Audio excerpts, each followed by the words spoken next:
இங்க ஒருத்தன் ஒரு பிச்சைக்கார பொண்ணுகிட்ட இருக்க பணத்தை எல்லாத்தையும் எடுத்து கிழிச்சு போட்டு அவங்ககிட்ட இருக்கிற பணத்தை கட்டுக்கட்டா எடுத்து போடுறான். அப்புறம் இந்த பொண்ணை ஒரு போட்டோ எடுத்துட்டு இந்த பொண்ணை பக்கத்துல இருக்கிற ஒரு பியூட்டி பார்லர் கூட்டிட்டு போறான். அந்த பொண்ணை பாத்தீங்கன்னா கொஞ்ச நேரத்திலேயே மேக்கப் பண்ணி அழகா மாத்திட்டாங்க.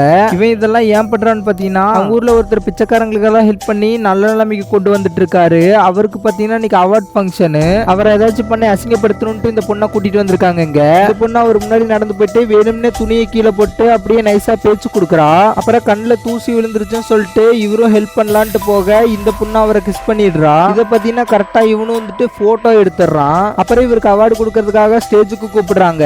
அப்ப இவன் மேல வந்துட்டு இவர் பிச்சைக்காரங்களுக்கு எல்லாம் எதுக்கு ஹெல்ப் பண்றாருன்ட்டு நீங்களே பாருங்கன்னு சொல்லிட்டு இந்த போட்டோ எல்லாத்தையும் காட்டுறான். அப்புறம் அந்த பொண்ணு இப்ப உண்மை சொல்ல போறா ஸ்டேஜ்ல வந்து அப்படின்னு சொல்லிட்டு இந்த பொண்ணை கூப்பிட இந்த பொண்ணு அவருக்கு எதிராக சாட்சி சொல்லாம இவன் பணத்தெல்லாம் இவன்ட்டே தூக்கி போட்டு உண்மை எல்லாத்தையும் சொல்லிடுறா. அப்புறம் இவரும் அந்த பொண்ணுக்கு தேங்க்ஸ் சொல்லிட்டு உனக்கு நான் நல்ல இடத்துல வேலை வாங்கி தரேன் அப்படின்னு சொல்றாரு. இந்த ஸ்டோரி பிடிச்சிருந்தா கமெண்ட் செக்ஷன்ல ஒயிட் கலர் ஹார்ட்டின கமெண்ட் பண்ணிட்டு நம்ம சேனலை சப்ஸ்கிரைப் பண்ணிக்கோங்க ஃப்ரெண்ட்ஸ். By by.